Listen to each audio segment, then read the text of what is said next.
Yeah, and if I were talking to Washington and our nation's capital, I would say there's an undertone to things like peer to peer and that trusted intermediaries are bad and Bitcoin needs to decentralize and get rid of government.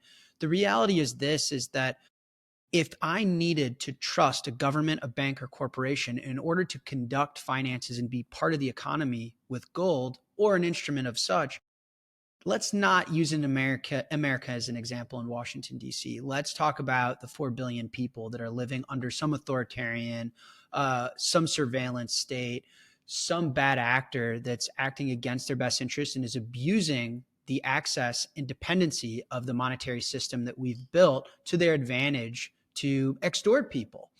And that is where something like peer to peer and not needing trust, because trust works great until it doesn't, right? It's one of those things where you elect the wrong person, a corporation makes a wrong decision at the board meeting, a bank all of a sudden doesn't have the right incentives, and your inability to conduct any economic activity. I mean, money is our time and energy in an abstracted form, right? It is our labor, our effort, our future. It's the market good that represents the future needs we have, right? I'm going to need to eat. I'm going to need to live under a roof. I'm going to need to transport myself.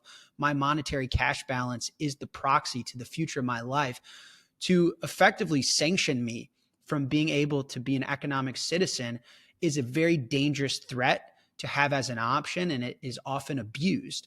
And so when I read the Bitcoin white paper and I see peer to peer without the reliance on a trusted party, to me, that means this is a bearer asset that has found a way to attach itself to its own native network. So the fact that we can digitize money makes it so that we don't have to trust a government or an institution or a corporation, which is such a massive leap, especially for those not in the United States of America, which kind of brings me to how you and I met, which is why one of the reasons I think this thing's so American is it does promote freedom ideals. If we're the leader of the free world and the leader of democracy, something like this, both the asset and the network, I think push American ideals, not only in this country, but globally.